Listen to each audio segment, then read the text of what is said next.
Azerbaijani President Ilham Aliyev says global stability won't be achieved in the coming months or even years as the world enters a new order. Euronews spoke to President Aliyev on the sidelines of the 12th Global Baku Forum. We're seeing a lot of geopolitical changes around the world. Where do you stand on the significant ones that we're seeing, especially around this region? Well, in the region, of course, it's important to protect the region from any crises around us. Unfortunately, the region of Southern Caucasus for decades was an area of confrontation and hostility. So now we have relatively quiet period, so we need to concentrate on that, to build security mechanisms that will be inclusive, to eliminate any threat of another military confrontation, and to try to live in a neighborhood as we used to in the times of Soviet Union. Yes, we were not independent countries. We could not actually plan our future. We were largely dependent on the Soviet center. But at least there was active interaction between the Southern Caucasian republics. So we have this experience, and we need to just keep it in our mind. Aliyev was not, however, optimistic about the concept of lasting peace, particularly with regard to Russia's ongoing war in Ukraine. In terms of your vision for the future, where do you see this global stability going eventually? Do you think we will achieve it? I prefer to be realistic. I don't think that we will achieve stability in the coming months or even coming years. And if we talk about a war between Russia and Ukraine, even if the war stops, it is not a guarantee that it will not erupt again. We had a time for almost 30 years when we had ceasefire agreement between Azerbaijan and Armenia, which was achieved spring 1994. But that did not mean that war ended. It just transformed. And the war only ends when you have peace agreement. Even now, after almost 5 years since the Second Karabakh War, we don't have peace deal with Armenia. Yes, we have quiet period, no casualties, and this is a big advantage of today's situation. But until peace agreement is signed, this stability is not here.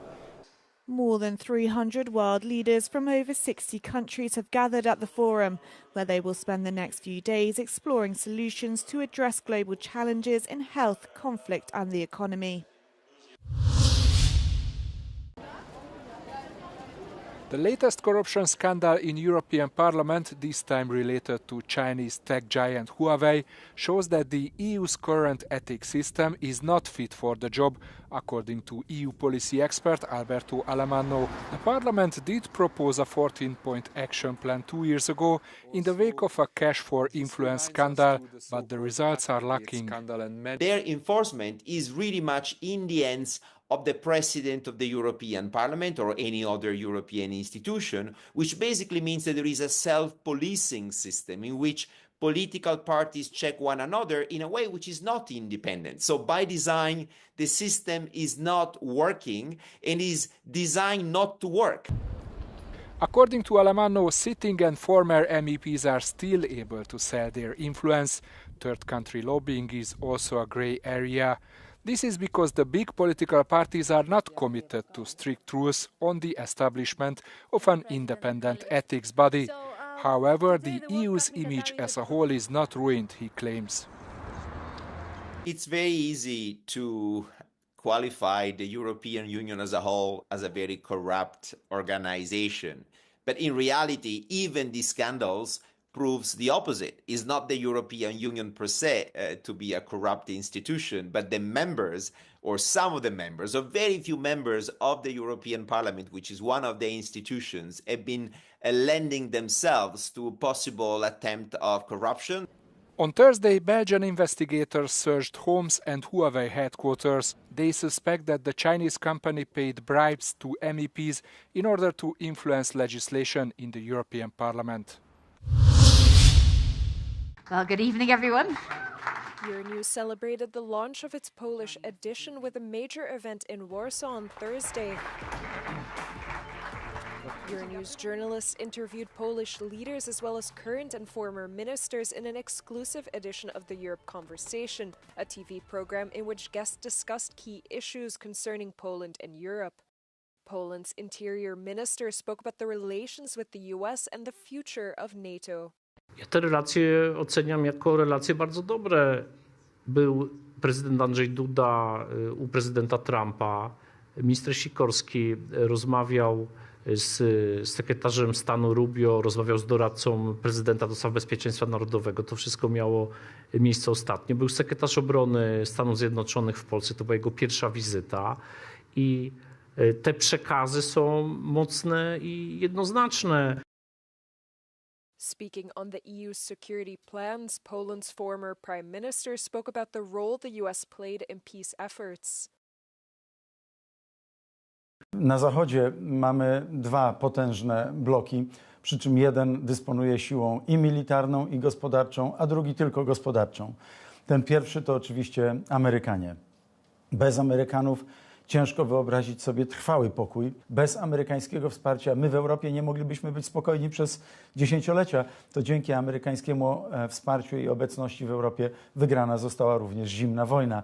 Both guests addressed major European and global issues. The opening of the Polish branch of Euronews was also attended by representatives of the media, politics and civil society. The event highlighted Poland's role in shaping the European information space.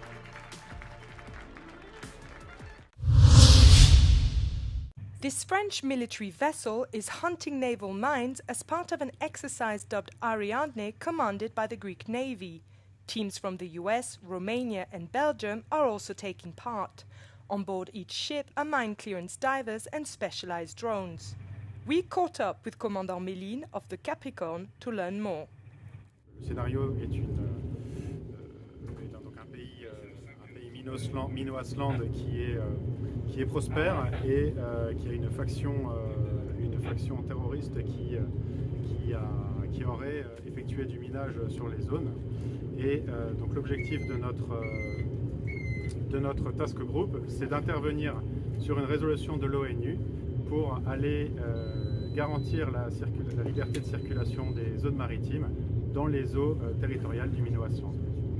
Chez les Grecs, il y a donc une frégate à bord duquel se trouve le chef de la task force, également un bâtiment base de plongeurs roumains et enfin participent également à cet exercice des équipes de drones sous-marins américains et belges. This sort of painstaking work, nowadays primarily used to clear mines that have been used in conflict since the First World War or to secure theatres of operations before the deployment of other military vessels, is about to undergo a revolution as next-generation naval drones should come online in a few years and replace the need for this demagnetized ship to navigate over underwater minefields, which puts dozens of sailors' lives at risk. The French military is currently testing such a drone. This anti-mine warfare exercise is also aimed at fostering cooperation among NATO maritime forces and, crucially, boosting interoperability, a key goal of the military alliance since the outbreak of Russia's full-scale invasion of Ukraine. Les chasseurs de mines français sont intégrés donc dans les task group OTAN permanentes qui sont stationnés en Méditerranée ou en océan Atlantique. Le Capricorne a participé à l'exercice Steadfast Start 2025, qui est l'exercice majeur de l'OTAN pour l'année 2025. Nous retrouverons le TG OTAN aux alentours de Rota pour participer à un autre exercice à l'invitation de et les chasseurs, il y a également un chasseur de mines français qui est intégré à la TG OTAN. Alice Tidy for Euronews, off the coast of Crete.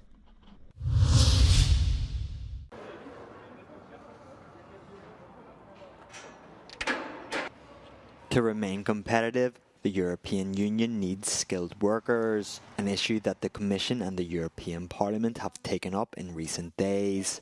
This shortage of skilled labour is due to problems of supply and demand, and also a mismatch between workers' qualifications and employers' needs. There could be pressures because of the demand, and clearly for the ICT professions, given that they keep developing so rapidly, we don't really know what the demand will be in 5-10 years. So how we can prepare for this specific knowledge?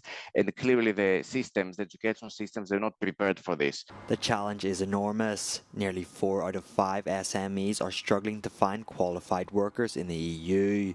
The Commission has identified 42 occupation shortages, particularly in the construction, transport and health sectors. One, it is because of the demography. The EU is going to lose 1 million workers each year until 2050. That's a fact. Second, there is a rapid change in the kind of skills that will be needed because of robotization, because of AI, because of what's happening in different sectors. The education system, but also companies, have a role to play. The skill system has no single owner. So we have the development of skills, where we have the formal education system, which is responsible, of course, but we have activities of continuous education that lies the responsibility with individuals and with the employers to be trained continuously. The new EU roadmap recommends investing in education and training, promoting professional retraining, encouraging student and worker mobility, and improving the EU's attractiveness to foreign workers. For example, the Commission wants to strengthen the Skills Pact to support upgrading and retraining workers.